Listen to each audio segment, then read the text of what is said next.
tries to teach them about upholstery, everything to need to know about the furniture, everything they need to know about furniture. So welcome Joy to our session.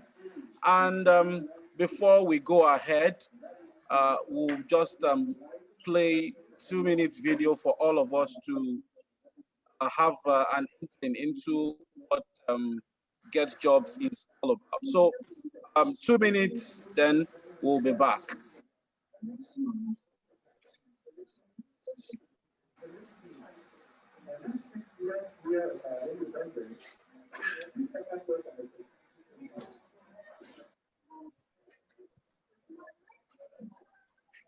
My name is Bamidele Idris. I founded Getjobs in 2017, a fast-growing job platform in Nigeria with the desire to bring job opportunities and career development to every unemployed youth. In Nigeria, where unemployment is currently pegged at 23.1% and may hit 53.5% in 2021. This is according to Nigeria Employers Consultative Association, NECA. I set up this group to bridge the gap between employers and employees. We started this group in 2017 with just 10 members, and we have risen to over 25,000 members in August 2020. We have over 300 documented job successes. Getjobs has partnered with over 20 organizations and several top professionals. According to Mark Zuckerberg, the challenge for our generation is creating a world where everyone has a sense of purpose. To keep our society moving forward, we have a generational challenge to not only create new jobs, but create a sense of purpose. Thank you. Yes, welcome back to our session, and I'll leave the floor for one of our finest entrepreneurs in the country called Nigeria today. So, Joy, you have the floor.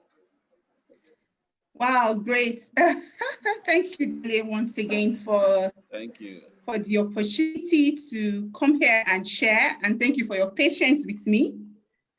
I know you've been chasing me around, and I understand. Thank you so much for your patience and all. I mean, it's a bit tight, and you know my schedule can be crazy. So I'm glad to be here, but I'd like to share my slides so that I can go right into what I have. I hope that is fine. Okay, no problem. All right, and so let me just do that.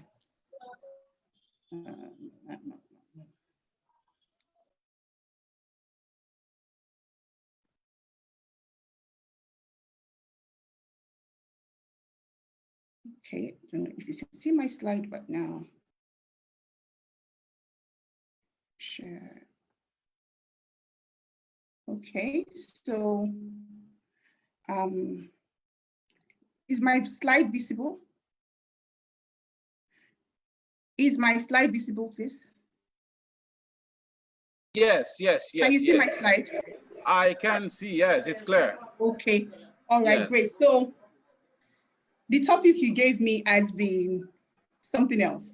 I would like to welcome everybody, especially the ladies. It's not my fault that I'm a bit gender biased. After all, I'm a woman. So I am always excited when I have to share my story, share my experience and impact on younger people, and of course, especially younger women. So I'm glad to be here once again, and I'm glad to be on this platform to share tonight. So I'll go straight into it. So I'm sure while Dele has introduced me, my name is Joy Igbodike. I'm a furniture maker and also a teacher. I don't just make furniture, I also teach furniture making. And I will say that from the little bio he gave, I was opportune to come into skill education, skill development, training, however you want to put it, at a very tender age.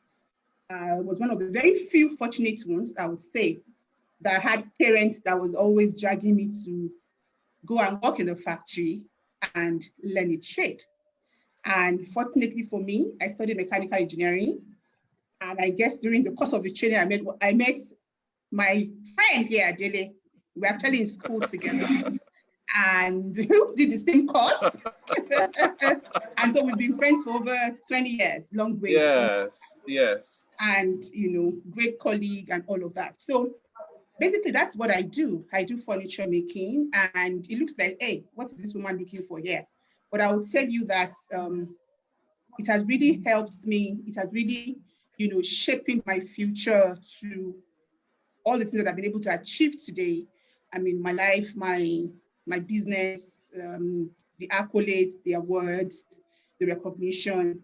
I would say all of this has come, not because I'm an engineer, not because I'm a woman, but because I actually am an excellent furniture maker. So that's a bit about me. I'm a mother of 3 children, so I also still do the normal things that women do, take care of kids, and I have 2 teenagers and a baby that is just 10. And I still do all the things that every other woman do, and I still run my factory. My factory is in Songwater, Ogun State, JB Furniture Limited. And I also, like I said, run JB Furniture School, where I teach other people, young people, old people, but especially women, in how to make excellent and well-finished furniture. So that's a bit about myself. Okay, so diving straight into it. I know that they were calling us lazy Nigerian youths. Anyway, and God for the protest. They now know that we are not lazy Nigerian youths, right? Thank God for all that is happening. It's crazy out there. It's crazy. No longer the lazy Nigerian youths. So we are the new Nigerian youth, as I like to say. It doesn't matter what your age is. I would say youthfulness is a thing of the mind. Some people were carrying a lot of things and say, oh, those people born between 1940 and 1979 are Benudake generation. And they said that the ones that are born from 1980 to 2000, those ones are Soros, okay, no problem. But those of us that are in the borderline, we refuse to be part of the Benudake generation. We have refused ourselves to be part of the people that will speak up. And I'm glad that I believe that the people here are also for change. So I would say that we are the new Nigerian youth, myself inclusive. So what does it take us? What does it take from you to be the new Nigerian youth, as I'll put it? It takes a lot of discipline. It takes a lot of focus. It takes a lot of self-confidence, because it's self-confidence that will make you speak out. And it takes a lot of open-mindedness, and you can start from absolutely anywhere. I would say that even in my journey, I remember that something very bad happened to me in 2016. I started my business when I was like 23 or thereabout, and I raised my company, built it for 10 years plus, yeah. And in 2016, I lost everything. I lost my business, I lost the building, I lost everything, and I had to start again from ground zero.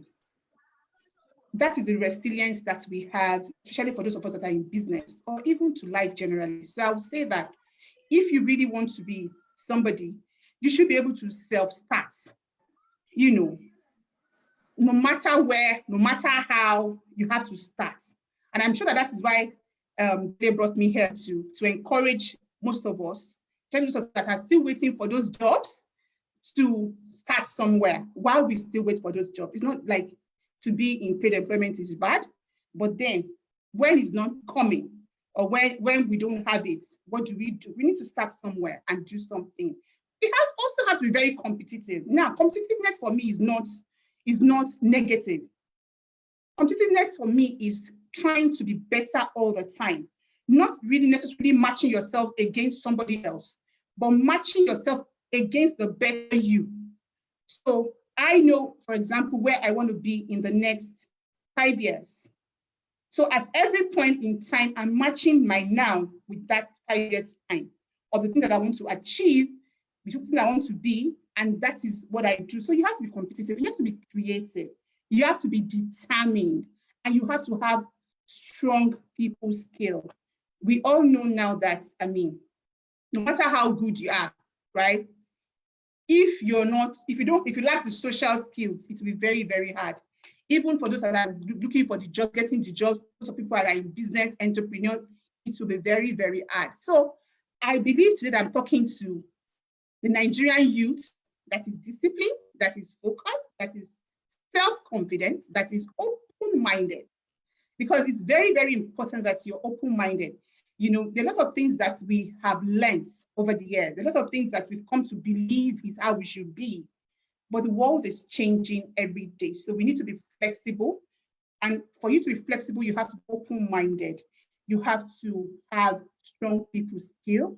And that's one of the things that has even brought Dele to bring me here. And I'm here to also talk to you. So that being said, now, as a person, I was still thinking back to my story of, because I now have a mixed, I knew I had a mixed audience, not just women. As a Nigerian youth, what problem can you possibly solve? What can you do? It's really important for you to be able to do something. What undertaking can you on your own as a person do?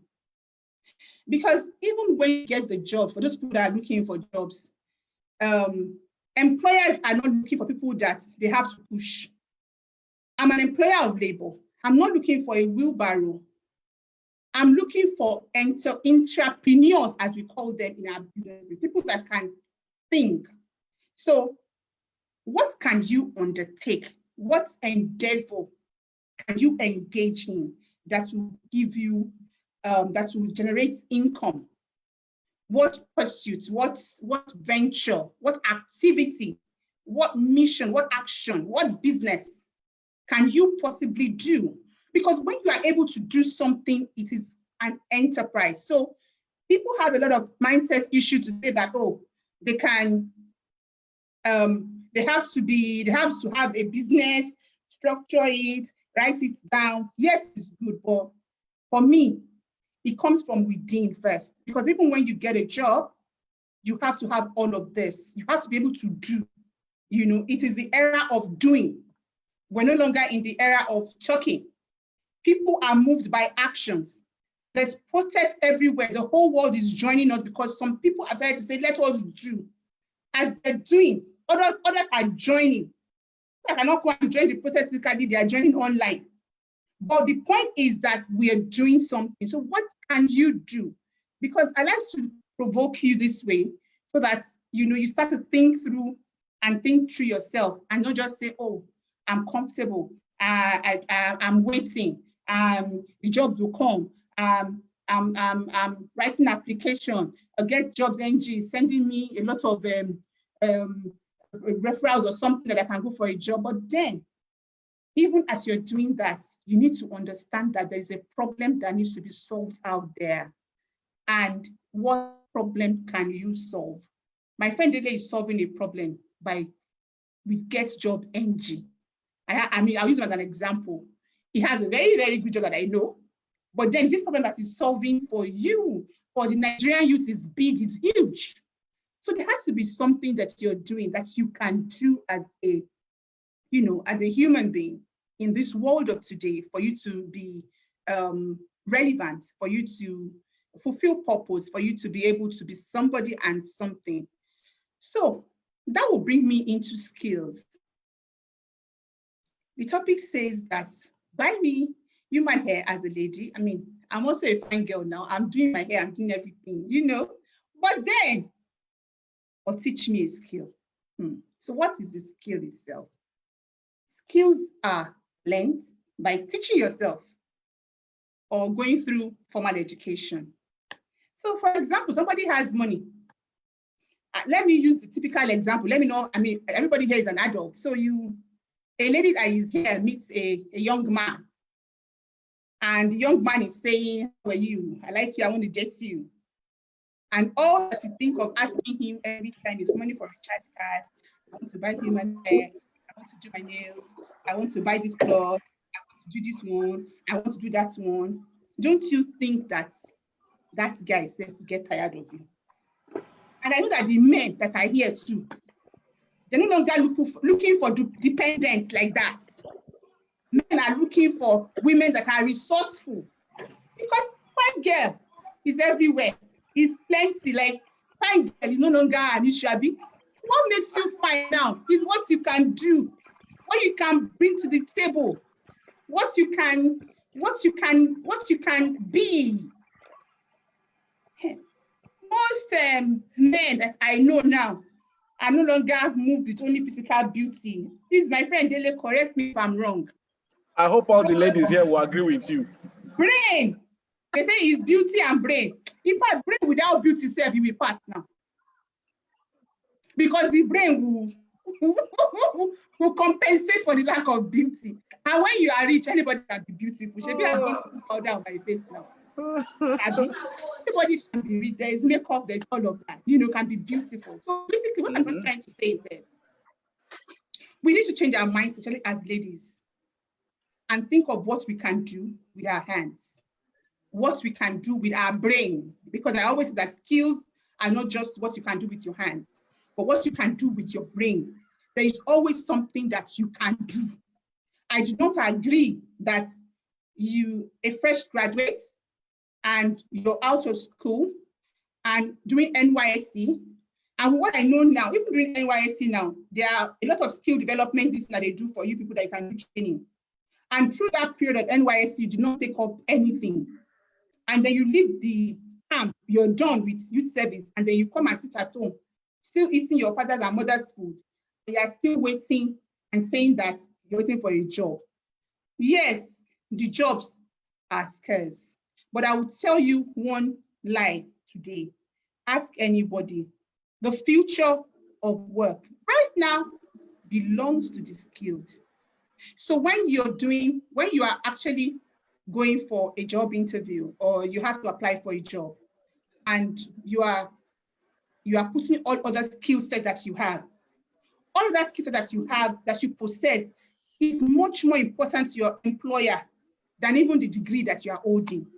I hope I'm correct. Because we know that education system in Nigeria is bad.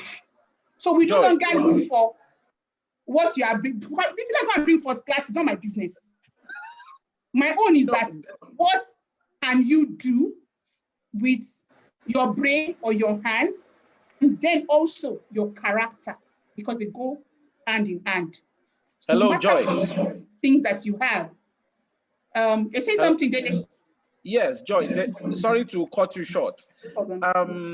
There's something I just want to bring our minds to, and it has to do with what you said in terms of the future of future is skills. Now, it was all over the newspapers yesterday. I believe I have the paper just not too far from me, that Paystack, founded by two young guys. Yes. A US firm bought that Paystack over $200 million. Yeah. When I saw it, and the outward appearance of these two guys, it's they just look like what you understand. No, even only Mark Zuckerberg. One has dreads. Like everyday boys, as in everyday guys. Dreads, and these are some of the guys that the SARS people will harass on the road, and will start asking them that, are you Yahoo guys? They are these guys that a US firm is now encouraging. So it's one thing that it's key. Thank you. Yeah, I agree with you. The same thing goes for another very good example is Piggyvest. Piggyvest was started in Covenant University by a set of friends that were in school together. I started this, they were trying to replace the regular traditional piggy bank, and they founded it. Today, I know I save it. A lot of people save money on a daily basis with piggy bank, and they're very good. And these guys are like under 30. Wow. It is skills. So skills is the new thing.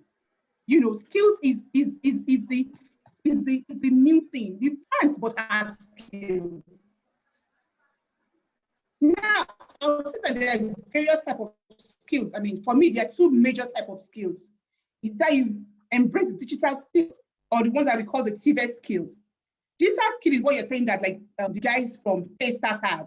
You could decide to do all the people that do coding, data analysis, data science, programming. All these things are things that you can sit at your computer and learn at your pace. Remember, I said skills are things that you can learn, teach yourself, or you can go through proper formal training. But I would say that everybody that wants to go through proper screening, you should have gone through a period that you actually taught yourself something. So you can decide to engage and embrace digital skills. I mean, guys are cleaning up every day. Digital marketers, my digital marketer, I have two of them that handle my two different pages on Instagram. You know, I've not seen these ladies before, but you know, I pay one of them on a monthly basis 75,000. The second one, I pay her 35,000. They don't report in my office. I've not seen them before. They only send messages to me by WhatsApp, emails, and they are posting, they are doing this, I'm sending them pictures, and they are working for me. Now, they don't work for only me. They work for different people. And these ladies just have their laptop and their phone and data. So skills is something that you cannot help but have. One of them is doing, I think she's doing a postgraduate course in Atlantic University, and she's doing mass communication for our master's. And she's my digital marketer. I've never seen her before. Every month I pay her 75K to manage my page. She's in school because she has gone to understand. She studied mass communication so she can put content together and write well. And what does she do? She's working for people like us that we are engineers that we don't like to write English. You know, so I will just send her, if I have a meeting now, I'll just send her a voice note. When I send her the voice note, she will now turn that voice note to proper speech for me, I will send. If I have emails, I copy the email, I forward to her. She will reply the email and I will send, because I am busy. I can't take on all of those things on my own again. But people are coming up and making these things as services. I have a virtual PA that I don't also know. That when I'm running, if I'm trying to run a course or a program, she steps in and organizes everything for me. I have never met this lady before. So there's so much that can be done in skills. So skill is not everything about hard skills, but there are a lot of things that you can do, especially in 21st century youth, and you're not even those of us that were like here, we still learn the basic digital skill. If not, we will not even be having this webinar online in the first place. Mm-hmm. We won't be having it. So the skills are so important that we can't do without them. That is for digital skills. Then there's another one that we call the TVET skills. The TVET skills are the technical vocational education training. These are more like the hard ones. These are more like the ones that you have to go through, you know, a proper informal or apprenticeship or whatever you want to call it to learn. I mean, these are things like hairdressing, cake making, carpentry, and all of that. All of these things might just look to you like, hey, but I would tell you that people are cleaning out. Where are cleaning out with these skills? So what are you doing? But I would like to focus on my own area of expertise because I'm a skills advocate, but then I have my own area where I really like to fly, which is the construction skills trade. I tell to people, if you want to embrace skill right now, and you need to first of all check the skills industries that are not saturated. That is where governments and a lot of NGOs and a lot of people that are doing empowerment programs get it wrong in Nigeria. You see government is doing empowerment program and they're teaching hairdressing, cake making, bead making, sewing, all of these things. They are skills, they are good.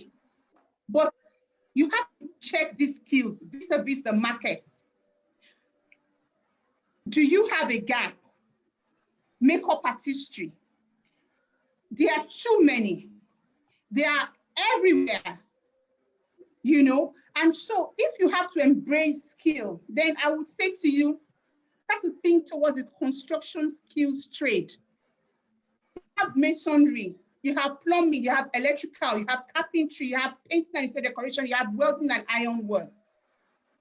Now, these are hard, but I would tell you that if you go to every construction site, any construction site today, there is an ad waiting for these people. I have not been to a construction site and then you come in and say, I'm a mason, I'm a bricklayer, and there's no job for you. It's not possible. You're a plumber, there is a job for you. You're an electrician, there is a job for you. You're a carpenter, there is a job for you. You're a painter, there's a job for you. I'll tell you a lie. My carpenters that are illiterate in my factory, in a month, the least of them earn 80K per month. That is the least. The guy that cannot write his name. Sorry, Joy. Sorry, let me cut you short there. Now, this particular topic you just hit in terms of, because there is one thing that people do not have that information, which you just shared. Sometimes everything starts from the mind. Now, I have representative of Nigeria Society of Engineers on this call, and we have a lot of people that we're trying to like link up with this kind of opportunity. So now, if I actually got you correctly, you are saying that for every construction site that we have that is scattered all around Lagos, not only around Lagos, but across the country, yes, there is always a job, whether you like it or not. So you must have that job opportunity. And you mentioned masonry, carpenters, plumbers, and you're saying that they earn as much as 80,000 naira, if I got you correctly. The one that the list that I pay. Yes. The list that I pay, and list that I pay in a month and 80,000 naira. The list that I pay. Now, in a month, right? In a month. Now, I can tell you that I have graduates that are actually working now, MSc holders that are earning 50,000 naira. Now, I have graduates in the banks that are contract staffs that what they are earning is 35,000 naira. So that means that a lot of people are actually wasting their talents, if I get you correctly. And I will also tell you this, that if you look into the construction skills trade, there are lots of free, I said absolutely free, education, training, that you even get allowance. Okay, let me tell you this. I belong to, I'm on the board of ULDA. ULDA is the foremost private sector skills, TVET, construction skills training school in Nigeria. Now, ULDA gets sponsor. We get sponsor, we get training, free training sponsorship for USIDF, we get from LSTF, we get from federal government Empower, we get from NECA ITF on a yearly basis to train people in 5 construction skills trade. Now, when they are going through this training, they are even giving a monthly allowance. Wow. Stipends are paid them. Do you believe that we cannot fill our classes? We don't get students. Are you serious? We do not get students. Joy, we never fill our classes. Joy, it is absolutely free. Wait. Now, can I let me rewind? Let me rewind a little bit. And I believe that the NSC chairman is listening to this. Now, we have free training and stipends are being paid. And the class is not filled up. And this is a gap for us. So do you also know that when you have a skill training from a certified school that issues the NSQF? Yes. NSQ is National Skills Qualification, which is equivalent to NSQ anywhere in the world. Do you know that if you're trying to migrate out of the country to anywhere in the world, the only certificate that is universal is NSQF? So it means that go and check Canada, check all the people that are doing immigration. If you're coming to any country and you want to leave Nigeria, another country that I think that is greener pasture, you are first like considered if you have any of these construction skills trade NSQ certificate you're holding. And now you have people that teach you this skill for free. They pay for your exam and they're begging you. Now, ULDA, We even migrate people to Dubai when they train under us. After they train under certified, because we also have a construction company in Dubai, which is an arm of ULDA. So what we do is that we help young people that have trained to move outside Nigeria and to go to Dubai to work. What I'm trying to tell you is that when they get there, they don't even stay with ULDA for maybe 1 or 3 months. They will move because they are hot cakes. They are hot cakes. They are coming there with a skill. Go and check how much masons earn abroad. Go and check how much plumbers, electricians, carpenters earn abroad. And I'm also telling you that apart from going abroad, even here in Nigeria, those of us that employ them, we employ them and we beg them. You know why? There are no good skills men. We have to depend on the neighboring African countries for skill. Togolese, Ghanaians, they're the ones. Where are our young people? They're not coming to learn. We practically beg. Now, in the furniture factory, Bamdele, if you visit 10 furniture companies in Nigeria today, the 10 of them looking for workers, carpenters outside. Yes. This is serious. This is serious. And the 10 of them looking for carpenters, workers. If you come to me today and you tell me that you're a carpenter, I will employ you today. We are always looking for work. Engineer Joy, sorry. Joy, I just want to chip in. Engineer Ajala, I don't know, maybe you can listen to me. Yes, I'm listening. Yes. Hope you are picking some of these points, which is kind of strange to me. If you actually look at the number of people that we say are looking for jobs, that are actually OND holders, that are actually roaming the streets and are also part of membership associations. And these are things that we can actually tap into for some of our youths that are actually roaming. There is a gap, and I think the disconnect has to do with information dissemination for some of our youths. And I think we need to leverage on this. I just said, let me just chip it in. Joy, thank you. You're welcome. Okay, so as a youth, all you have to do is, where do I fit in? Where do I fit in this gap? Because the gaps are existing. Construction, there's a lot of gap. Furniture making, there is a huge gap. So all you need to check yourself is, so where do I fit in? Where do I fit in? Based on who you are, your personality.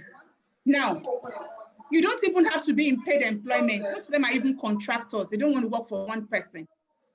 These things are low startup. If you learn any of these skills, most of the time, when you learn all of these skills, I believe that most times you're giving startup tasks. You have, somebody's distracting, okay. Okay, so if you have learned, for example, masonry, how much do you think you need to start up your company? What do you need? What do you need? It's not that they are lying, that they are trowel. Is that all? Less than 20K, you sell your business. Now, as a person that has gone to school and you now fine-tune and add education, do you think, and character, do you think that anybody will look down on you like a roadside bricklayer? No way. Which of them is flexible? Which is most flexible for you to adapt? You have to, like I said, there should be proof for demand of that skill. And I've already told you now that there is a huge gap, a big, huge gap in the construction skills industry in Nigeria. Then of course, analyze the industry, your personality, and then the growth possibilities for you. All of these are things that you should consider when you want to decide which of the skills you want to actually embrace, okay? So I would say that to become the enterprising youth, because I always prefer to call it enterprising youth, because I mean, no matter, even when you have paid employment now, everybody has what we call a side hustle. We all have that other thing that we do. So you need to check your skill strengths. For example, that is why I'll talk about my program later, but you need to check your skills, and your strengths. Some of these things need a bit of physical energy. Some don't as much. Some of them need more brain. So you check where your strength lies and know the one to fit in. And then you can convert these skills into social capital and make it economically profitable for yourself. And to do all of this is for you to have that clarity of purpose, understanding that I don't have to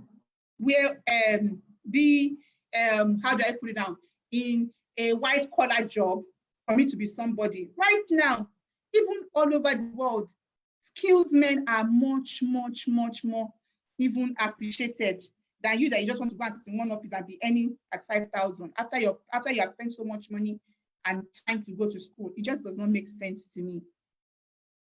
So that said, I will talk about the opportunities in the furniture industry, right? Like I mentioned before, if you go to 10 furniture companies, 10 of them are looking for workers. 10 of them are looking for carpenters. 10 of them are looking for posters. 10 of them are looking for a good sales sprayer. 10 of them are looking for a good woodworker, a very good cabinet maker. And our youths are there. They're just feeling like they're still waiting for a job and writing CVs. So it's up to you to still choose. And most of this training are free. So I also run the Skill Up Initiative, where that's my own social, how do I put it now? My own initiative that I give back to young women, and where I teach them the skill of upholstery. I chose upholstery for ladies because in the whole of furniture making, upholstery is the simplest. Like, how do I mean simplest? It's one that does not require physical energy. You know, woodworking will still require that you be able to carry and have strength, but upholstery is feminine. And I also discovered something. All over the world, women are the best upholsterers. And I realized that I have not met, except the ones that I train, any woman that is an upholsterer in Nigeria. Upholsterers are the highest paid skilled workers in the furniture industry. Upholsterers are hot cake. We actually beg them to work.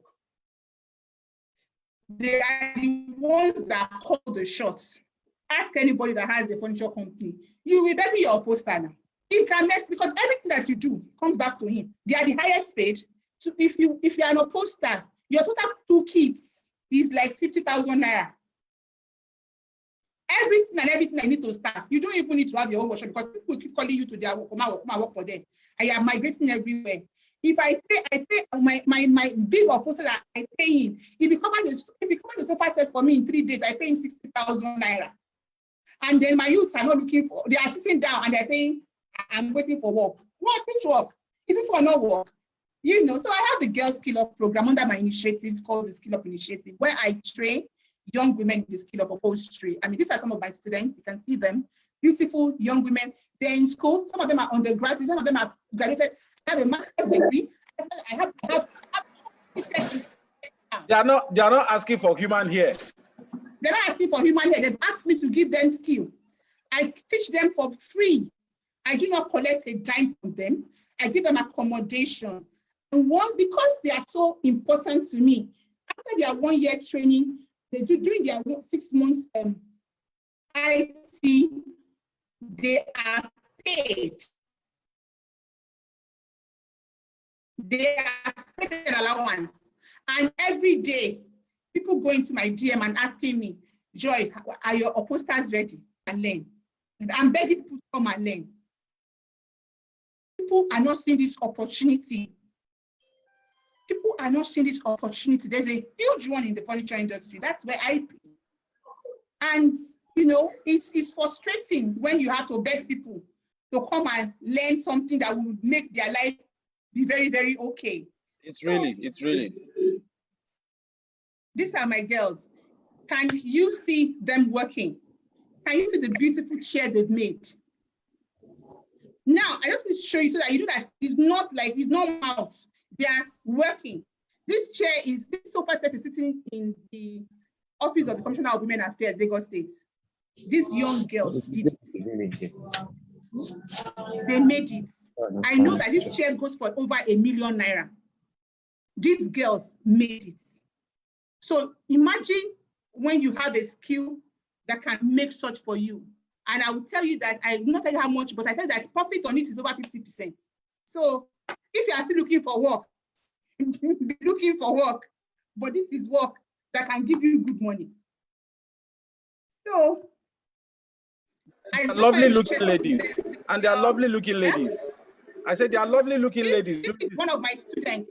She's an interior designer right now. She's based in Asaba. Chioma came from Asaba. Chioma moved down from Asaba. Chioma is a married woman with children. Chioma left her husband and her home and moved down to Asaba to come and stay with me for months and learn cabinet making. Chioma is a world-class cabinet maker right now, and she runs her business, Elegant Spaces in Asaba. You know, these are people that have, that have done something and they're using it well for themselves. This is Kenny. Kenny is an architect. She's a certified architect. She did furniture making with me for 1 year. Kenny now does turnkey projects. Kenny, she resigned from her job, a widow of 2 lovely boys, resigned from her job because she really didn't know where she was going with the architecture and firm that she was working with. And she joined me for 1 year. Was doing apprenticeship. She did apprenticeship for 1 year. We showed her the ropes. Now Kenny is something else. But she just started LinkedIn like 2 weeks ago. I think she started LinkedIn with her story. If you know how many people are donating tools to Kenny, they're donating a lot of things to her. Now Kenny is starting a workshop. She just called. She called me yesterday. Okay, I'm going to see me that she needs a workshop.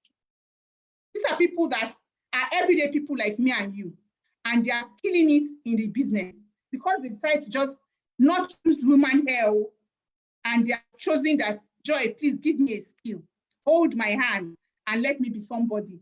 And the painful part, I'm doing it for free. I'm not even collecting money from them, and yet I'm begging them to come and learn. It's so annoying. This is Monica. Monica is a furniture maker. She does everything for herself, has a very good business, perfect furnishings in Aja. She's doing so well, and so many of them. So my take is, would you join us and be a lady that is carrying a power tool like me, or would you continue to slay without money, slay and be begging?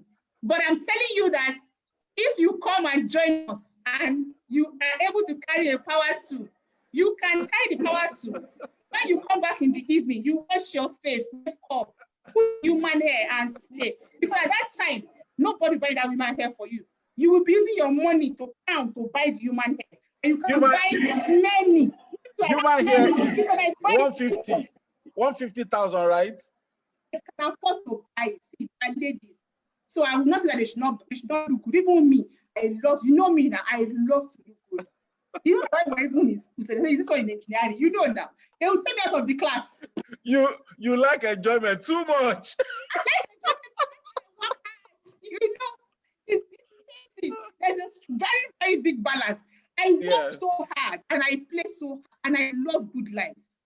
So I'm not saying that you should not buy human hair or you should not slay as a lady, but you know what?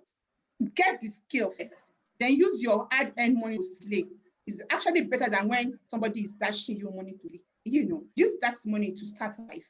Use that money to, get yourself better. And nobody. I said something when I said I lost everything in 2016. My building, everything went down. All I had left was the skill that I had. And the day I was pursuing a job, and it was a hotel job I was pursuing at that moment. And when that happened to me, I went to meet my client. I told my client that, you know what, sir, I can't take up this job again because my factory is gone, everything's gone. I don't even know where to start. You know what the man told me, and I can't ever forget it. The man told me something. He said, Madam, I'm not paying you for your physical space. What I'm paying you is I'm paying for what is in your head. So my ladies, and even the men that are here, if you embrace skill and you learn a skill, nobody can take it from you. The only thing we try to make sure that we protect our mental health, which is very, very important. But when you are mentally stable, even if the world comes crashing, what is in your head, what you have in your hands, nobody can ever take it from you. It's always yours. So I hope that somebody has gained something today, and I'd like to take questions and answers on anything that you want to ask me. Thank you, Bamidele, for you having me again. So I wait for questions. Yes. Super joy, super joy. Now, you can see that I've been busy with my phone. I'm getting messages, I'm getting some chats. And like Engineer Jala said, he said that a lot of information is not being directed towards the right places. And I think it's high time we start directing. And it's platforms like this that can get information like this to spread. Now, the funny thing is, this session is free. We have been making so much noise all about this. There is nobody that is being asked to pay any money. And sometimes I'm asking some people, why are you not joining? This person is telling me I don't have data. But how can you be telling me you don't have data? So how do you get the knowledge? How do you get the insight? You understand? So we have some of our questions here. Somebody is asking me, I think she's a mechanical engineer, and she says that, how can I enroll in some of this vocational training? And I see Nasima. Nasima is asking, I'm a female engineer, I need a job. No, the question for Nasima should not be, I need a job. I think the question is, how do I learn the skill? I think that's the best question. That's the best way to answer, to ask that question. So, Joy, how can they get across to these opportunities that you have mentioned? Okay, so for example, I know that if you go to LSTF platform right now, there is a free training, this thing going on. I will look for the link and then I'll send it to Bamidele so you can also put it on Getjobs and NG platforms. I know that LSTF is recruiting, but then what are you also doing with your phone? I asked a lot of youth that question. What are you browsing? Everybody's holding a phone. You have data, you are on YouTube, YouTube. You are on Facebook and Instagram. But have you carried your phone to just Google free training, free skills training opportunities available in Nigeria, and you did not see anything? It is there. But have you checked? Have you checked? What would you have to try and pass the information? But you also have to check for this thing. You also have to be on the lookout. But what you're looking for that you attract is when you begin to say something like, God could begin to bring these opportunities to you. I got a scholarship from World Bank. I got from Oxfam. It was all from, nobody told me. I was on Google and I saw the opportunity and I applied. So you can't just sit down and expect things will come. Platforms like this help you to get information. We would also share information. For me, for what I do, my Girl Skill Up program forms will be available from November. I will also share that with Getjobs NG, and we'll start enrollment from November for a new session that will start in January. We're hoping that we'll only have 24 slots and we will pick the best 24. And we're trying to also do extend the Skill Up initiative from January to include men, because I've been getting a lot of backlashing that I'm gender biased, that I'm a feminist and all of that. So we're only hoping from January to do woodwork, to do cabinet making and also woodworking that men and women can apply. And it's going to be also free. I had my paid programs, but then I also have free programs which is tailored at youth so that they can, is our own quota of, making Nigeria better and giving back with all that God has also done for us. So these things are available. Check Google, check platforms like this, and we'll keep announcing. But right now, go to LSTF. There's something right now cooking. LSTF, that's Lagos State. Lagos State Employment Trust Fund. Yes. Okay. Now, funny enough, there's carpentry there. There is construction, electrical, plumbing. They're available, and it's the Director General of that LSETF. Do you know that she came for the program that we held last year at RCCG Livingstone Assembly. Yes, I was there. I remember, yeah. You remember she came and yes, she gave her contact. She even brought books that she gave out. But I found out that when people try to talk to this to her, what they are asking her for is, I need a job. Now, the way you approach people sometimes, it matters a lot. Yeah. When people like that, you're not supposed to say, I need a job. All you're supposed to say is, I learned that there's a program. How can I apply for this program? Because if you say, I need a job, it doesn't really, you know, the person looking at you, you give that person a wrong impression that you're part of the lazy youth. You understand? Yes. So, you know, impression, it matters a lot. So now for the skills, Girl Skills Up initiative, you say it's starting for January, right? Yes, but application would our form to be out from November, from I think 1st of November, for the January set. For the January set, the form is going to be out 1st of November. So if they want to pick up the forms, how would they pick up the forms? Well, I will make sure that it gets to you so you can put them on your platforms, and it's also on our JB Furniture School page on Instagram and on Facebook. Okay, but you know yourself, you're always busy, so I'll chase you. I'll chase you as usual. You want to come it out. I'll chase you as usual. Now, another question that I have some ladies asking is, for someone who is working, as in I have a paid job and I want to learn basically on weekends, what is the plan for me? Well, for us now, we don't have anything for those people that are learning on weekends. I don't know if we will, but for now, it's not feasible for my own program. But I can say that there will be other programs that you can learn on weekends. But for me, not at the moment. Not at the moment. Okay. I know that we have some ladies here that are boiling to ask some questions. So I'm going to leave the floor for a while for those who want to ask questions. I know that Vivian so I can stop sharing my screen now. Yes. People are on NSAS people are here. We know them. NSAS people are here. So I know that Yetunde wanted to ask a question. Yetunde, you have the floor. Yetunde Adiola, you stated you wanted to ask some questions. Hello, I just want to comment here for the presentation. Not that I really have a question. Okay. So, yeah, and I noticed that nowadays people they are always desperate for job more than the skill and knowledge.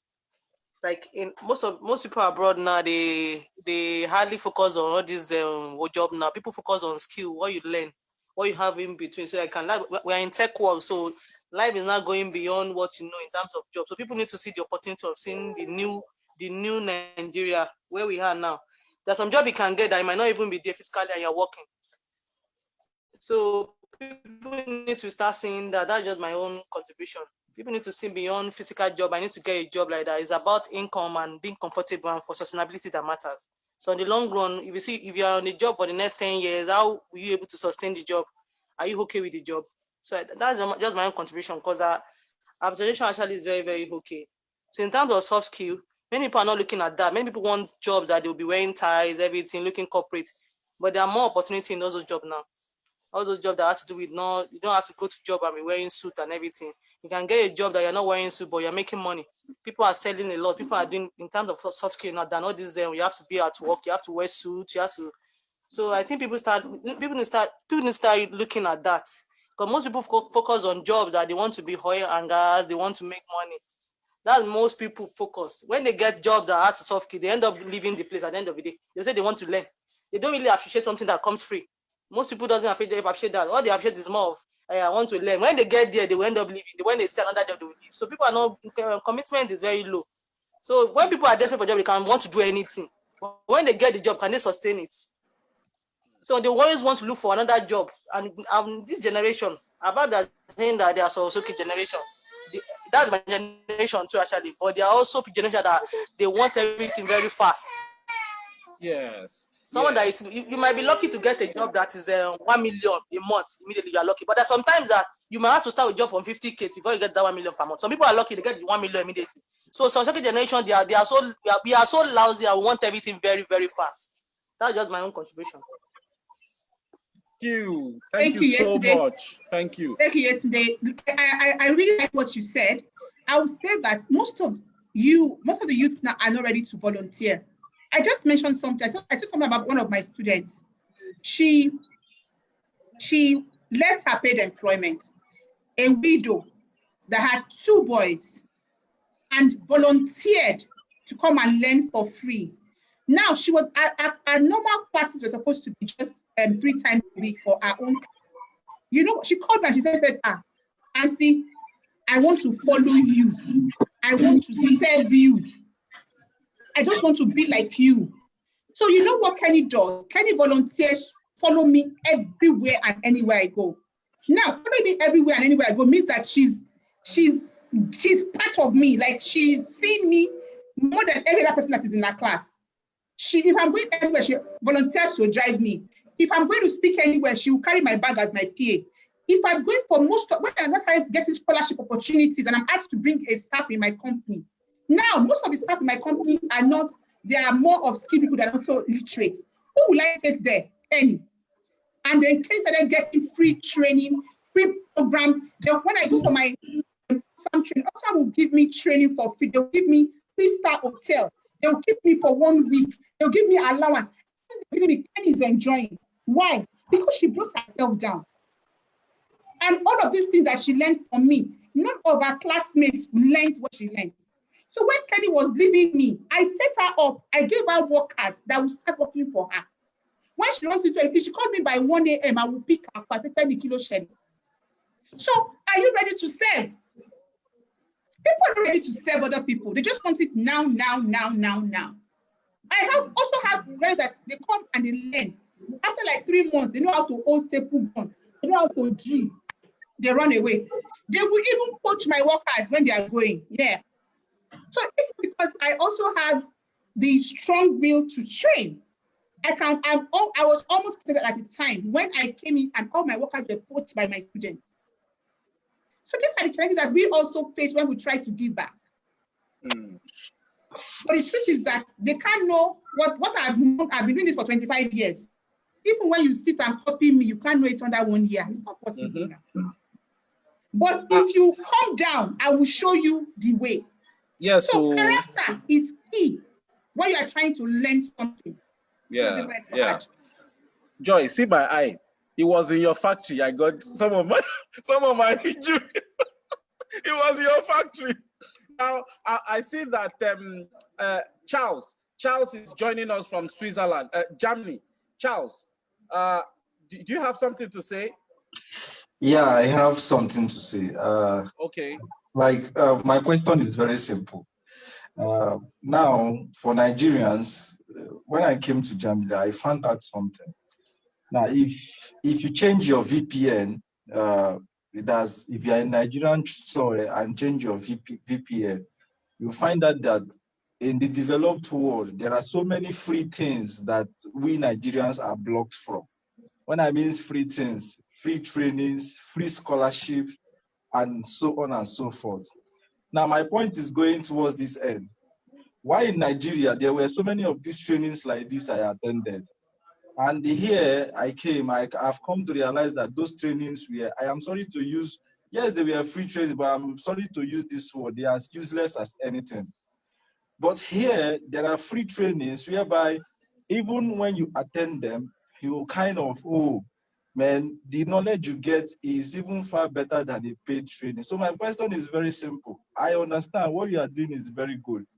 But for someone that is coming for this free training, will the person get a full packed knowledge as regards to someone that will come for the paid class? Yeah. Okay, I'll answer your question. The people, my paid trainings, most of my paid trainings are actually for entrepreneurs that are already in the furniture business. and they're already working. And so they want to do online. They want to do once a week. Now, my free training, when I started with training people like that, I was not doing free. But you know what I realized? I realized that when I train these people, I'm not moving. I'm not fulfilling the purpose of why I'm doing what I'm doing, which is to create more experts, to create people that will produce furniture excellently well that can meet any standard in the world. So I told myself, how can I have the set of people that can be patient to learn this skill? The people that can be patient to learn this skill, they don't have money to pay me. My paid training minimum is 150,000. And that was when I made up and started the initiative and said, you know what? One woman here. Okay, one woman here. Exactly. So I said to myself, if I really want to make the impact, if I do not want the furniture industry in Nigeria to collapse, because it's going near a collapse, because we lack skilled workers, the only way I can do it is to make it free training. So people that have a passion for it, that don't have the money, they can learn. Now, I'm running a social enterprise. Okay, so learning is they do classroom work and then they do their courses. My students is so bad that even when they're doing their practicals, they can't afford to do their practicals. I'm the one to provide them materials to do their practicals again. But I have trained, this my current set, about 10 of them. They are graduating in December. Out of these 10, 4 want to stay with me for another 1 year to learn. But now they're no longer apprentices. It's just that they want to still learn further, because if you should know that you cannot learn everything in 1 year. They are qualified right now as assistant upholsters. And they said they want to still stay because they are young for 1 more year. One of them, the mom stays in Paris and said, you know what, this girl is still young. She's doing part-time in LASU. So she comes to classes Monday to Friday, she goes to school weekends. She's going to stay with you for 2 years. So people like that, we're now paying them a salary and then they are learning. What I want to say to you is this: if we don't teach them well, it will be our loss. It will be our loss. Because for me, I don't know about other people, it will be my loss. But what I'm saying to you is that I can beat my chest, say that people that come for my free training, they are far, far better than people that come for my paid training. Those ones just want to collect money. They want to pay money and learn everything that I know in 2 days and go. Is it possible? So I will collect their money now and I'll see what I can teach them. People that are patient to learn, I know that I will say, you go and bring this one, you go and bring this one, and they are learning, you know. So it depends on how you structure your training. But for what we teach, the people that actually learn, that are good, are people that doing the free training. Yeah, thank you very much. Again, you know, like I've been for the past few weeks, I am sorry to bring in this protest here, because all what we are looking for is a better Nigeria. Now you made mention of you provide them with everything. Very good. That's very nice. Yeah, I have done series of trainings. Like when I mean series of trainings, I can't even count. There are about 10 trainings I've done. And those 10 trainings were all free, all sponsored by the German government. I didn't pay anything. Yes. All the materials GIZ sponsored a lot here too. All the materials I used, both the software and everything, were being provided by the German government. So I don't know if actually, yes, this is what you are doing. I will also encourage you to keep it up. And I just hope other people will, follow suit, because free training is not just all about coming to class, what is this and what is that. We should also try as much as possible to do these things selflessly, giving a full packed knowledge, so that someone, that finished from your school with the free training can come out and tell Mr. A that, yes, I went to so school and this is what I learned based on the free training. And with that, people can come and register for the free training and all that. So that's just what I want. You even give them free accommodation. Oh, nice. So it's not. I give them money. Nice one. They also that because we understand that we just try to cut the burden away from their parents so that they can focus. So give them free accommodation. They stay in my hostel. My hostel, they stay there for free. Wow, and they stay there. The ones that go to school from there weekends. The ones that are doing courses go and they just structure themselves. But I'm really so glad, and I would say that something that it's not easy. I would not lie to you. It's so much strain on my finances and everything. But I'm glad that I'm doing this because you know what? Everybody has a purpose in life, and everybody has something that they want to do. Just like my friend here is doing something wonderful. And then for me too, I want to say to myself that when I'm gone, what is that I've done? God would not bring you to this world with so much knowledge and it's for you alone. God is not selfish. That's how I think. And so the things that he has given you as gifts, if you don't impact your world with it and you die with it, and then what have you done? So money can be important, but some of us, money is not everything. For me, what I've done is I also have children. And I know that whatever I'm doing now would have a mark on their lives. And I'm giving them a good example. And what is it about money, really? If the money cannot be used to better your world and your environment, it's stupid, it's useless. So we all have to have this kind of mindset. And I tell my girls too, I encourage them. I tell them, what you've learned from me, take on 1 or 2 people and start to trade. Because it has to be a rippling effect. If I do my part, you also do. Then it becomes a better world. The better world starts with you and I. Yes, we can crucify government anywhere, but then what am I doing? I will tell you something. Okay, so I have partnership with Lagos State government, Ministry of Women Affairs, to do this Girl Skiller program in Lagos. Do you know that all Lagos State gave me is just a space? I put the workshop with my money. I recruit students myself. I pay lecturers myself. I beg students to come to school. And it's crazy. Egg. Yes. So where are all the ladies? Because I want to do something. So, after COVID, we had to shut down because our Lagos Center was under Lagos State. So we had to shut down after COVID. So after COVID, when we resumed, you know that we had 32 students enrolled for that program in Lagos State, and only 3 of them came back after COVID. Wow. We were calling them on the phone. Please come to school. Please come for your training. I'm coming. Sad. So really I had to merge the 2 schools together. One of them is an architect. This lady, Fumi, when she's coming to us, she will park her car. She will jump bike and come to school. She's so good now that I am so proud of her. She does my 3D stretch, a lot of things for me too. But what I'm saying is that when you see people that are willing, you see the point is, when we see people that are willing to learn, you feel so to encourage them. You want to push them. You want them to be better.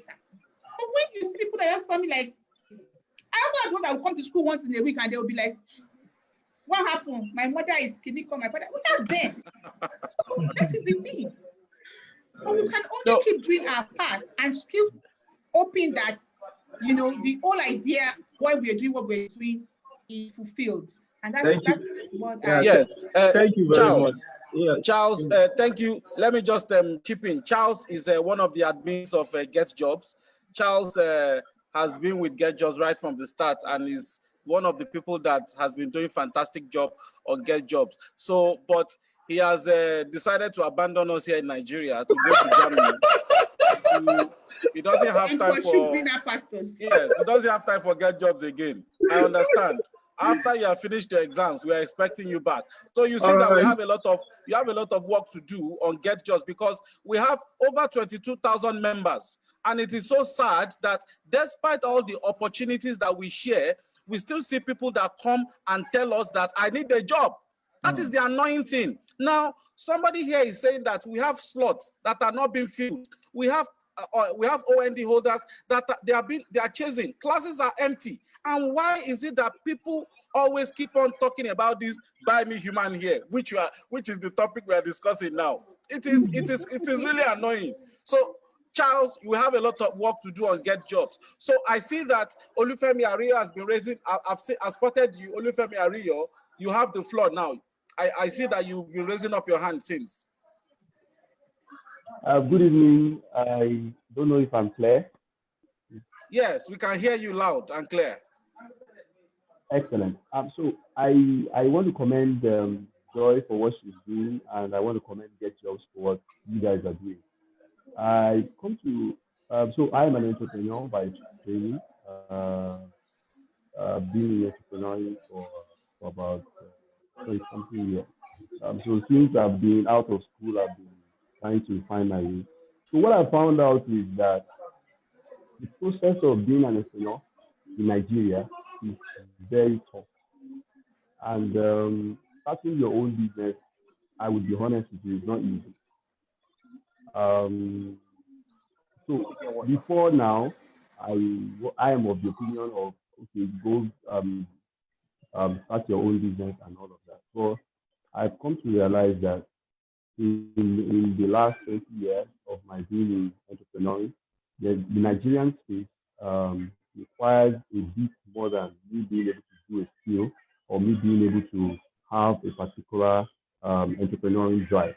Because at the end of the day, you find out that there's a whole lot to do with the environment and how it either propels you or holds you down from being able to realize your dream or your desire. So here's what I'm thinking about. I'm thinking about collaboration. I'm thinking about, okay, the chain effect. So Getjobs has 22,000 people on their membership list. Joy is doing fantastic stuff with artisan and a whole lot of hand-led jobs, and LSCTS is doing stuff. So what I realized is there's a whole lot of disconnect here and there, and you have the likes of Paystack, like was mentioned at the issue, who sold for 80 billion naira. Now that is a fintech selling for the price of 3 banking license plus 5 billion on top of it. And I would say that the little that I've known about the space, it's tough. I would be very honest with you.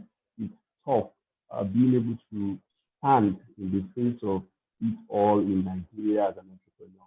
So what the question I'm here asking is, how is Getjobs? How is JD? How is LSCTF? How are these initiatives able to collaborate and work with one another? Like Joy pointed a whole lot of opportunities out. But yeah, the financing is going to be a whole strain on her. So Getjobs can also source some finance, maybe from some venture capitalists or something, and you can invest in JD, and JD can go ahead to turn those people around into semi-finished, and then they take it up again from there. Maybe City Hub or some other hub take it up from there, or the NFT take that hub, take it up from there, take them to the point where they can then become startup, and then somebody can lead them to funding, maybe their first round of funding or their seed funding, and then the second round, maybe Series A, Series B, and then maybe it's sold off like what Paystack has done. So, and the whole process of knowledge, the whole process of engaging the market, the whole process of the dynamics of that, the pressures of you having to do what you need to do as a Nigerian and as a parent, and all of the other things you hold up, all the natural things. You are in your office, NEPA comes there to sort it off. You are in your office, tax guys come in there and give you a bill of 14 million naira to come and sort the FIRS head up. No. So my question here is, some of us that have gone through these things, some of us that have gone through these things, some of us that have gone through all these struggles in the last maybe 5 years, 10 years, what can we do to come together rather than let people go through this stress and get frustrated out? Can we come together and create something, and such that you come in with an idea, you come out of the other side with a business that is sellable in the international market? Not just that I come up with something that I don't even know how to put together the legal part. I don't know how to put together the teaching part. I don't know how to put together how to get funders. I don't know. So many things that I realized that in the last years I've been in business, it has taken a whole lot of pain to come to those knowledge. Some of them you pay so much money for you to get just that ample of knowledge, and then you are applying it, and then it's rewarding you. How many people can afford that stuff? So my question now is not it's not just about can we give them the one-off thing that we can offer, but how can I don't know maybe get jobs can do this, can create that conversation such that people can come in with different parts of the thing to form a whole chain where we can take a business from an idea to the point where we can sell it for if not as much as this start, but or take it to the Nigeria Stock Exchange so that we can grow the real GDP of Nigeria. Not just that we have peaks of fleeting baby ideas here and there, but we have real companies that can become like a Dangote Cement, that can become like a care center by Buku Abushika, that can become like a Genovia Zenith Bank. But that these things can transcend us and become 100 years, 200 years companies. So that's my real question here. That what can we do to take it beyond just I teach this or this thing that to where we can create sustainability and grow the Nigerian GDP.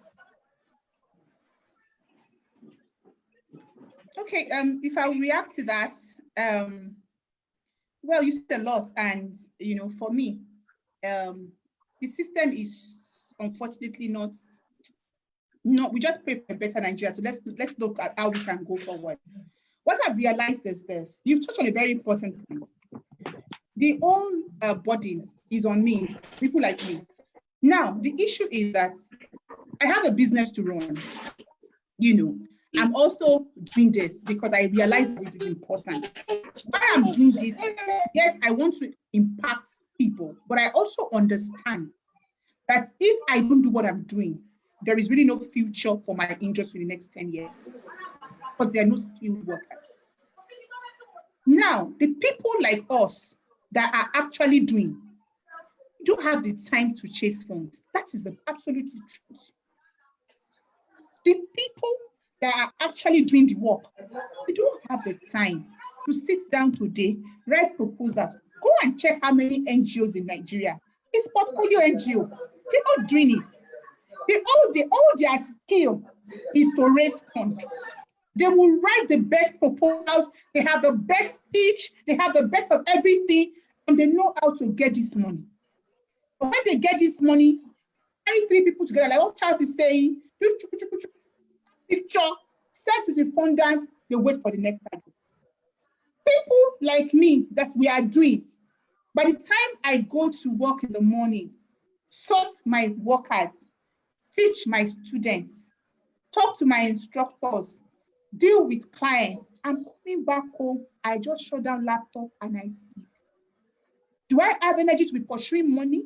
So it's a lot of collaboration to see that people that, and when we get people, we know people that help us look for funds, but you know what, they charge us ridiculous amounts. If I want to apply for a fund, they say, oh, come and help me to do all of this. But I don't have the time. They say I should go and do 1 million naira. That is a money that is not guaranteed that I will get it. Maybe use that 1 million and put it in my school is better. I'm sure results. Do you understand? This is where the problem lies. I know a lot of people that get NECA. In fact, I know like 3 people, I will not mention anybody's name, that also teach furniture making. And they get NECA funding, 10 million naira every year. They don't have factory. They don't have anything. But they know people in those places. And they know how to package and know how to start picture. Do you understand? Me, I don't have energy for that. I just want to do. If you go to my social media platform, you see my students are working. They are doing. You can see.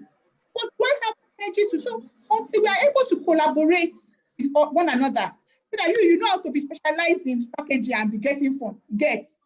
This is how much you can give us. We know how to do fix up people. I have a pool. Even ShopRite, even Spa sent me messages like sometimes before lockdown that they are looking for qualified furniture makers as their attendants in their factory to help them to sell their furniture. Is that not white collar job? but they want people that understand furniture making, so that by the time the customers come in, they are able to talk about the technicalities of the job and sell. I don't have students. If I show you my DM, the report I have for students and for workers every day is crazy. But I can't do everything. So if, I don't know, this is lying on you. You know how to connect people. So connect people that can fund. Look for the students for me. Help me source my students a bit. We have jobs waiting for them, you know, but you can't do everything. And until we have that collaboration, we will just be able to do small number that I can afford. Like I told you now, I can afford to only do like 24 because I have hostel capacity of those 24 students. Do you understand? So I have land, you know, I have land, but can I build more hostels? No. If I get what I want to build more hostels for me now, fine, I'll take more students. Do you understand? So these are, it's just where we find ourselves, but we're believing that it's changing and it will get better. So, amen. Now, what I want to chip in is this. Now, I am actually talking on behalf of Nigerian Society of Engineers now.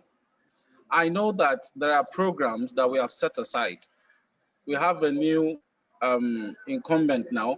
We have set aside some programs, Nigerian Society of Engineers, and very soon we're going to be rolling them out. And Joy is going to be one of our consultants on some of these things. And there are some other people that we have spoken to on the side of the Lagos state government. And also, there are some people we are talking to, and I've already told her before. I'm going to put her on the spot now. She's actually listening to me, and I want to hear from her too. She's actually from Dubai. She's actually in Dubai now, Madam Ayanda. I don't know what you have to say about this, because we are sourcing for people that can support the Nigerian youths, and also we want to start collaborating. So I don't know, maybe you have something to say about that. Thanks, engineer. Hi, everyone. Engineer always likes to put me on the spot. Well, it's we are 3 hours behind, so it's quite late here, but it was worthwhile us waiting up for the session. It was really, first of all, the topic was attractive to me because I do like human hair, so I wanted to understand what was wrong with that. But I like the speaker, Madam Joy's take on the topic. I like her authenticity and how she just put the facts out there. What I can say is that, you know, one of the biggest challenges that we need to really be honest about, and I think one of the attendees mentioned it, is that we need to actually assess these trainings that are being on offer. I'm originally from South Africa, and we have a lot of these skills development training and incentives for governments, for businesses to claim back on skills development training. However, as we can see today, a lot of that skills development training has not produced the right level of expertise. And we look at today in the first world how the Googles are providing vocational training that is related to the future skills, not just current skills, but future skills. They're giving training or a certification or qualifications on cybersecurity, on coding, things that they know that are going to be required in the future. So I think what we need to also understand is that the training that we're providing, how relevant is it going to be in the next 5 to 10 years? Let's not just focus on the gaps now, but how relevant is it going to be for the next 5 to 10 to 15 to 20 years? Because a lot of the youth, it's not just jobs they need sustainability. They can get a job. Jobs are plenty, but how sustainable are they going to be in those jobs without skills that are going to be required in the future? So I think when we talk about collaboration, we need to talk about collaboration from working and partnering with people that have access to the content or resources that are future related, and then we have the potential talent pool that can access those resources, you know. So I think that's a very key important thing for HR people in Africa to really, and trainers and, you know, skills developers to really engage themselves in and say, the skills that we're currently developing and the training that we're currently providing, how relevant is it going to be in the next 15 to 20 years? Because the youth of today are hungry, are ambitious, they are mobile, they want to be internationally exposed. I know Madam Joy spoke about Dubai and, you know, the people coming to Dubai to get employment. To crack the market is not that simple. You need to stand out. So how are you going to make yourself stand out? So a lot of them, very few make it to the level that they need to, because the skills are not evolving as much as they need to evolve.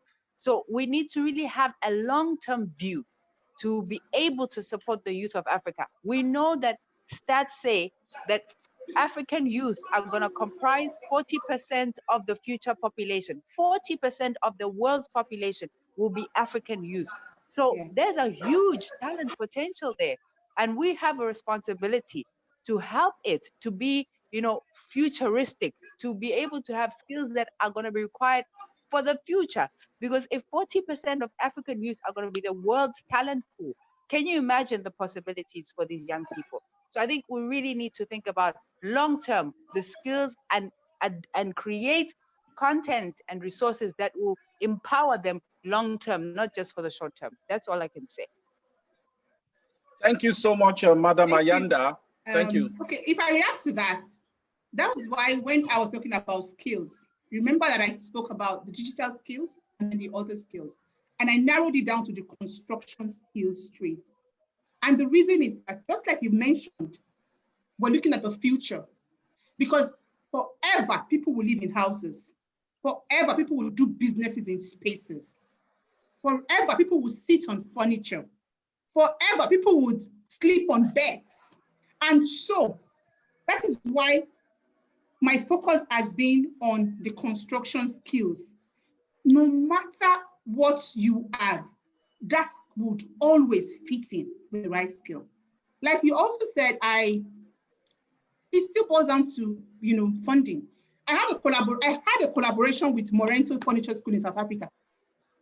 We're supposed to send in some facilitators down to Nigeria to come and do the final brushing up for my students.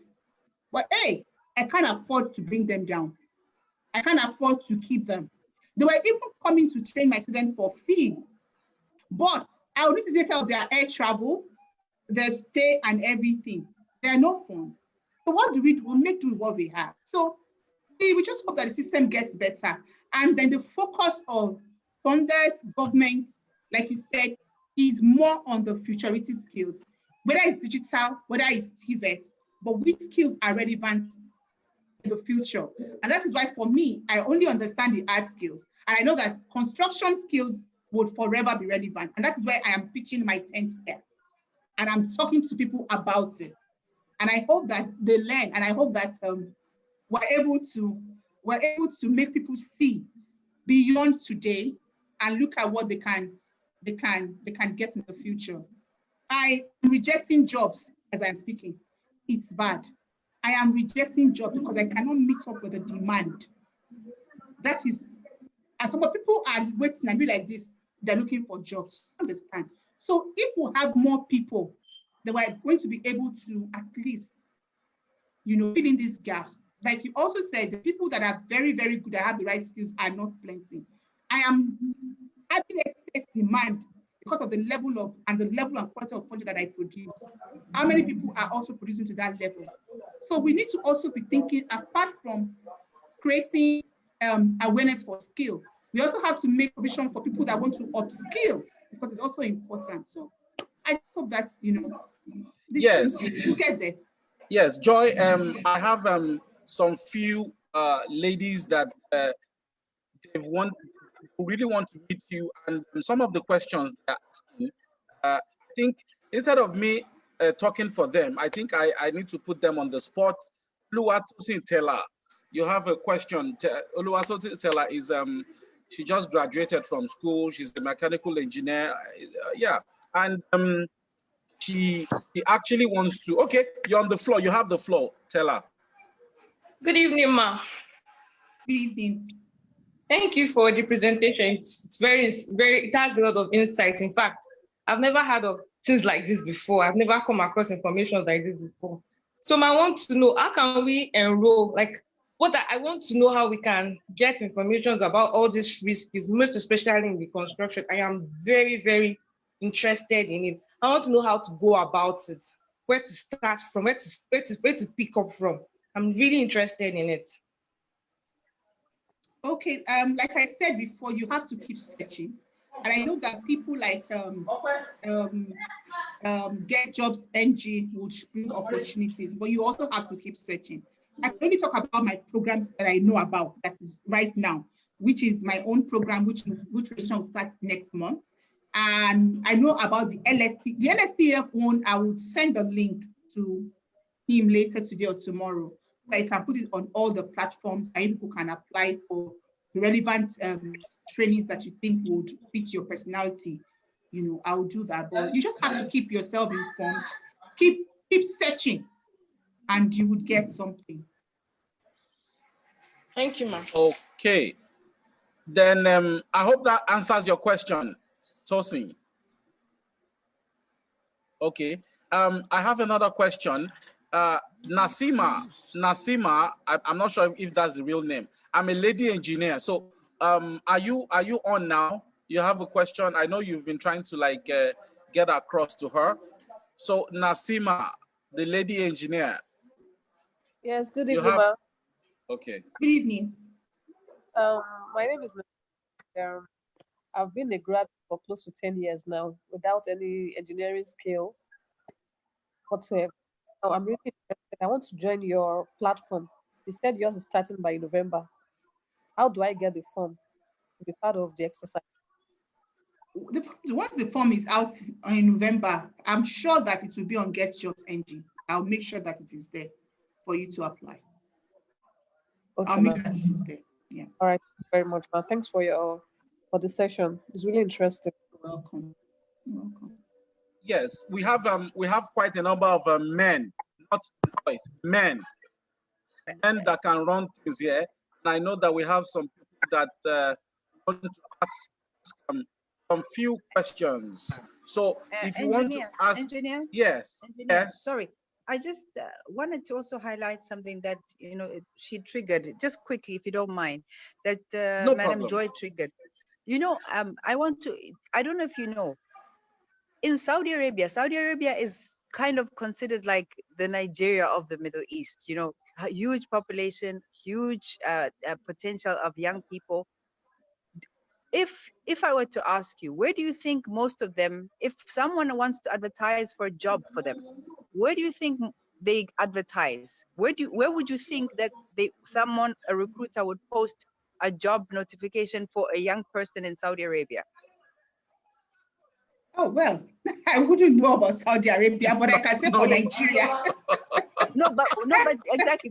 But I'm just asking, where in your thinking, in social media, really. Social media. That's where you will. Yeah, exactly. Do you know? My programs are always on social media. Yeah, they're not. Media. Absolutely. So, particularly Instagram and Snapchat, they are not on LinkedIn. Yes, I agree with you. On Snapchat.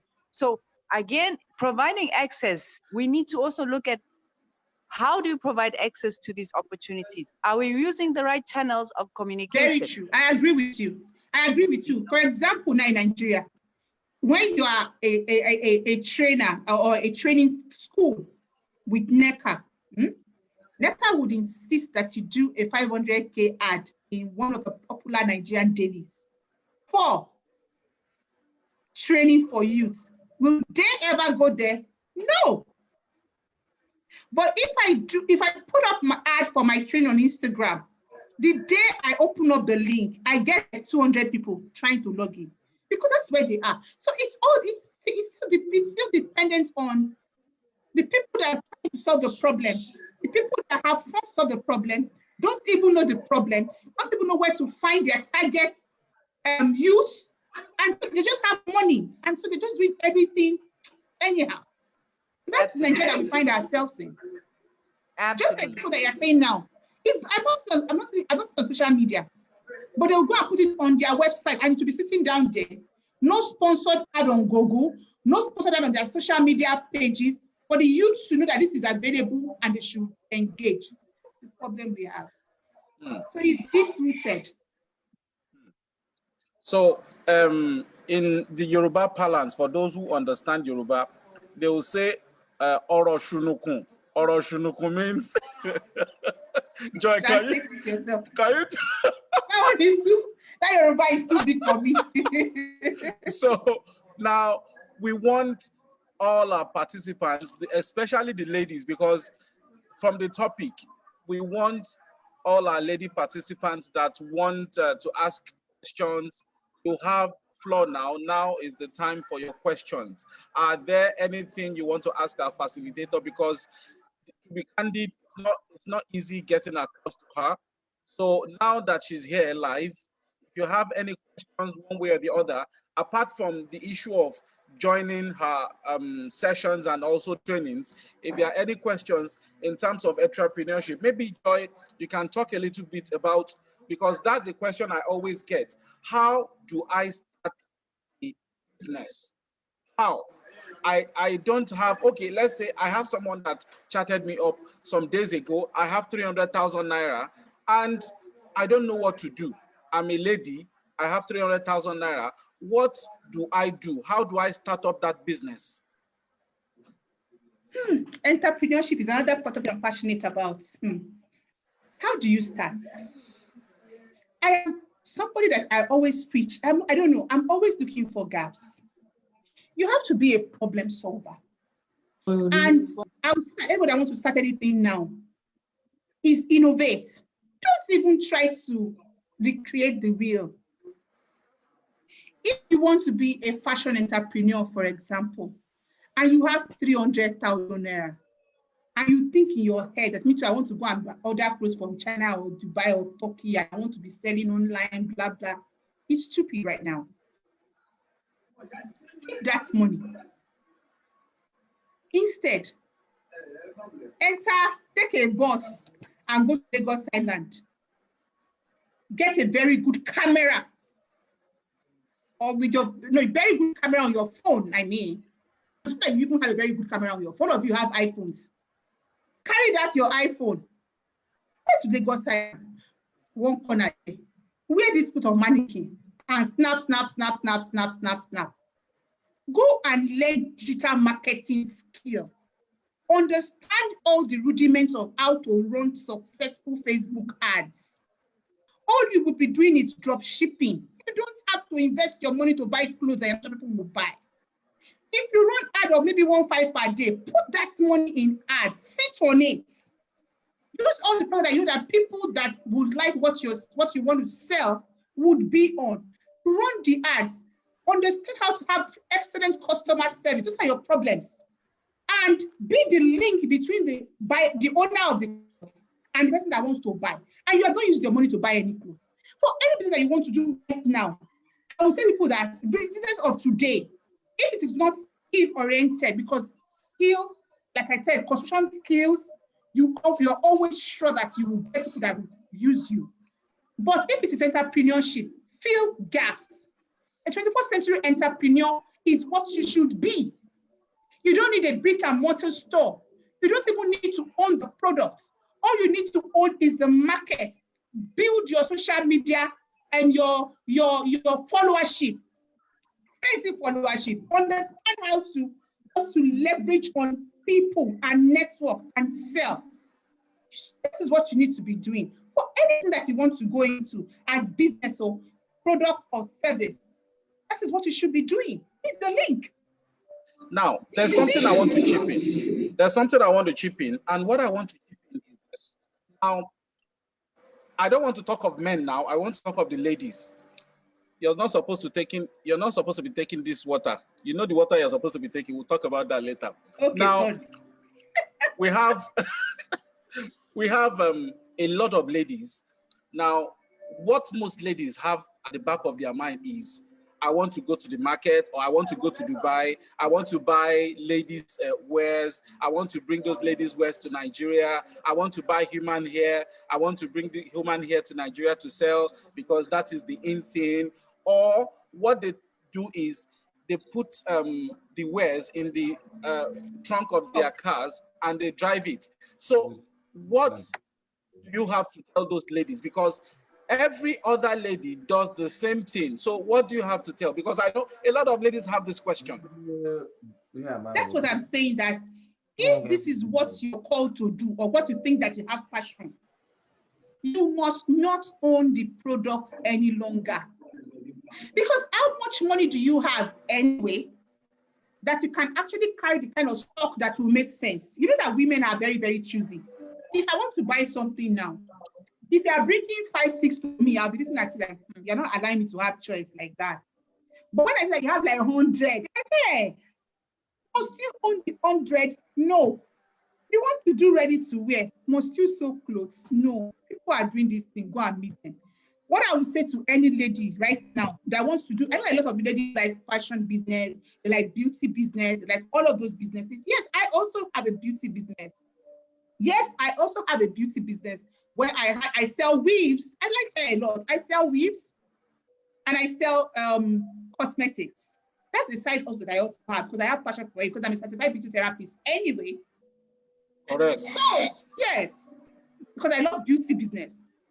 So, but I don't carry inventory. I don't own inventory. All I do is digital marketing and I sell the right products. So you don't have to think beyond owning inventory and tying down your money. What gives you the impression about that thing I'm going to buy from Dubai or Turkey that I would like it?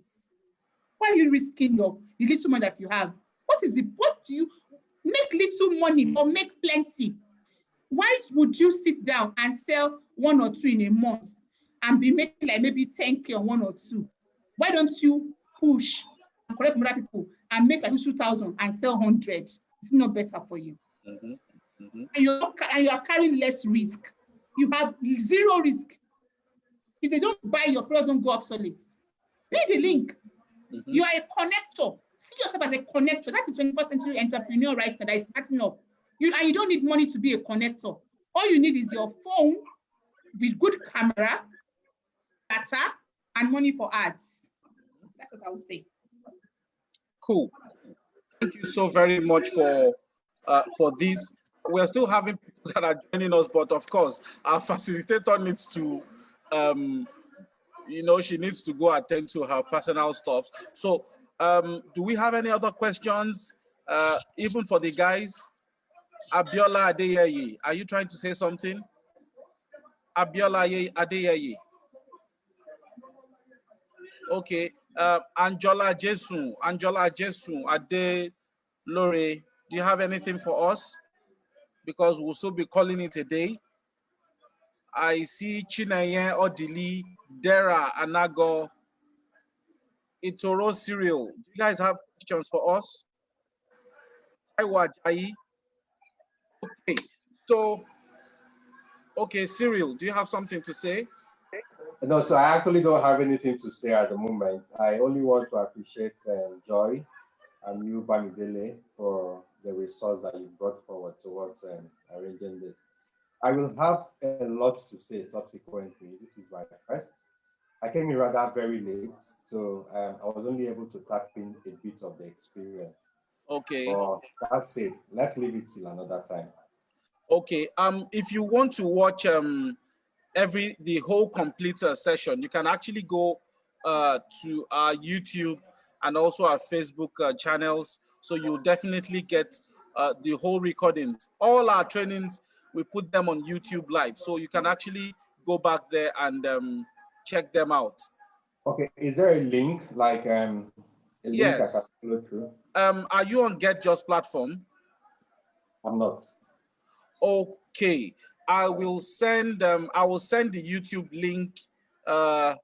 Send the YouTube link before this session runs out. I'm going to send the YouTube link so you can just like and subscribe our YouTube channels so you have access to everything that we're doing. And if you also want to join our Telegram Messenger platform, like I said earlier, we're over 22,000 members on Getjobs platform. And the beauty of it is that we have over 300 documented job successes on our platform that a kobo is not being paid for it. And also, I know that there are some people that I'm going to drag to Joy very soon that we might want to sponsor them to build something out of their life. We don't want them just begging men and begging men for human hair up and down. So we are going to drag them. We're going to drag them to you. And those ones that are just interested in waist trainers, you know, all these stuff we are talking about. That's the only thing they're interested in. So we're going to drag them to you. Now we have some entrepreneurs here also that I know that they want to ask Joy some questions. Happy Ojimogo, Happy. I know you are there. I'm putting you on the line, and I want you to say something. I know he's chatting me behind, but I don't want him to chat me behind. So I'm putting him on the spot. Happy, I know you're there. Hello, Happy. Happy, can you hear me? Okay. Happy doesn't want to say anything for now, but definitely you can also type in your question. So any final words from any of us? Adenle has been chatting me for so long. Adenle is currently working with an organization, and he's always working 24 hours a day. Sometimes I feel for him. And he's been asking how he can come out of this kind of mire. So I don't know, Adenle. Adenle, are you there? Hello, sir. Hello, can I? Yes. Hello, sir. Yes. Hello, sir. Yes, I can hear you. I'm with you, sir. Yes. In fact, I'm still on work, sir. I know it's not easy. I know it's not easy. I know.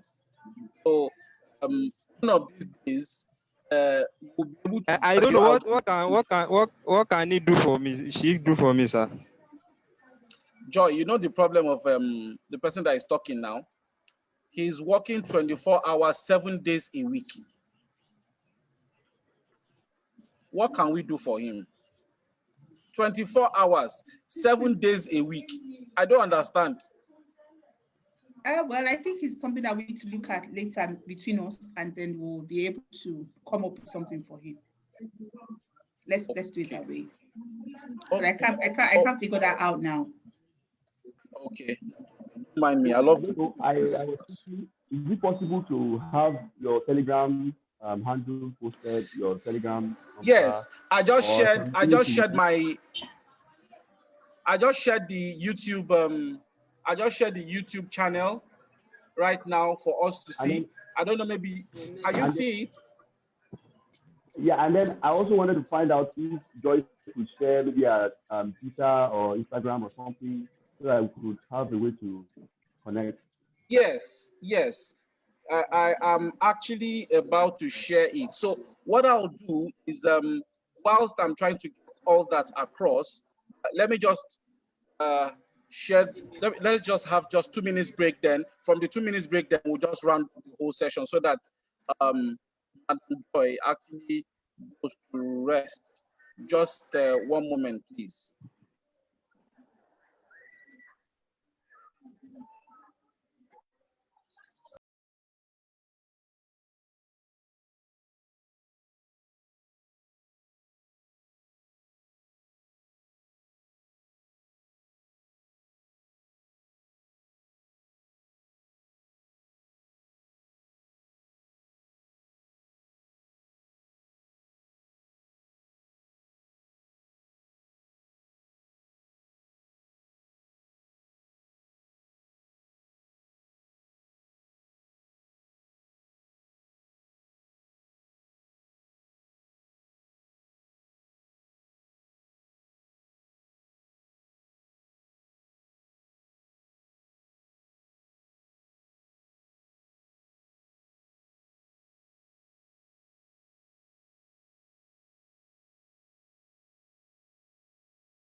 Yes, hello. I hope you've seen the link I shared. I've shared LinkedIn, I've shared YouTube. I hope you can see them. Can you see them? For those that request. Yes, it's there. We've seen them, Bamidele. We've seen them. Yes. Okay. Okay. So those are the links that I've shared for all of us. So you can always reach us. Then for those that want to join the Telegram group, because of hackers, they actually restricted. We restricted the access because we have too many hackers that are requesting for investment opportunities. So my phone number just right there for us to chat me on WhatsApp. You can chat me on WhatsApp, and once you chat me on WhatsApp, I'll be able to attend to you. I hope you've seen my number too. So, in the absence of no question, I want to appreciate Joy of JB Furnitures for taking our time. We've spent approximately 2 hours, and it's not easy taking 2 hours of Joy's time. I know that because I know that for every minute she's calculating how much is going to enter into her account. So 2 hours is a whole lot of money. I really appreciate this. And like I said, anybody can actually access this on Facebook and also YouTube channel. So I'll be sharing whatever information that Joy has for us. I'll be sharing it for all of us. So we have all been a wonderful guest, and we have lovely participants today. Thank you so very much for your contributions, Charles, Madam Ayanda, Adenle. We have okay. How somebody is saying, how can I reach the speaker? The speaker has actually put up her IG. Yes, sir, it is there. Yes, her IG is actually there for those that want to reach the speaker. So go on Instagram and link up with the speaker.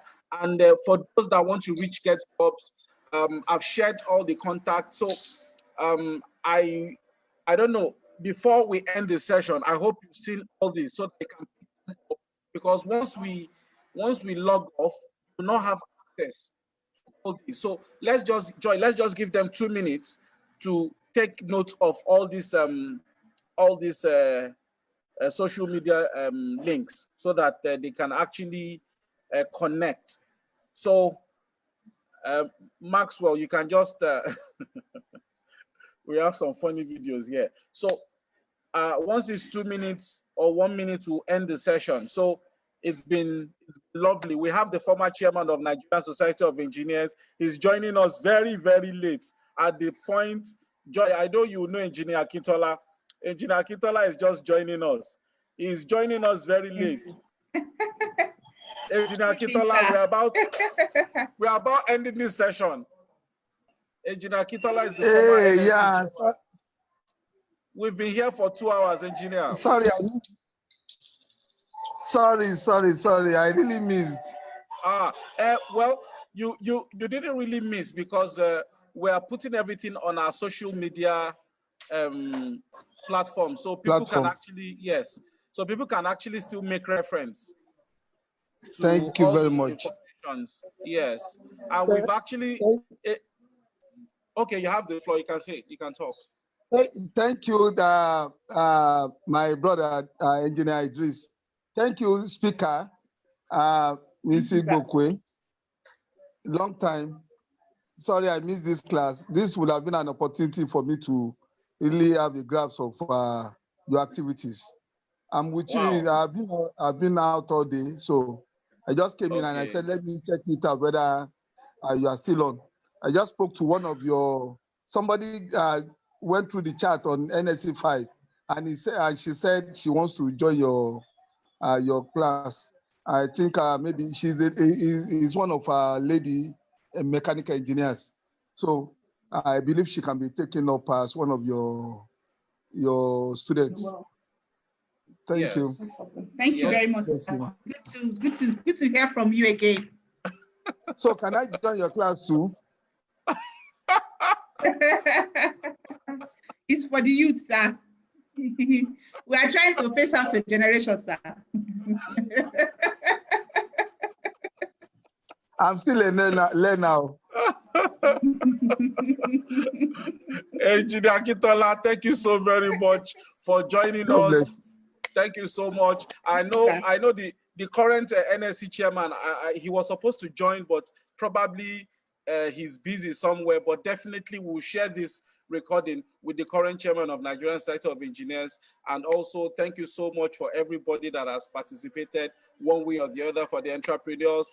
God bless you. It's 8:09 p.m. from Nigeria. Madam Ayanda, sorry for taking your time. I know it will be around 11 o'clock in Dubai. For Charles in Germany, thank you so much. Thank you. Thumbs up for you, Charles, for all that you have been doing. And we need more from you. So it's been a wonderful session. Thank you so much, everybody. And bye-bye from here. All right. Bye. Bye, Joy. Bye-bye. Bye, everybody. Bye. Bye-bye. Bye.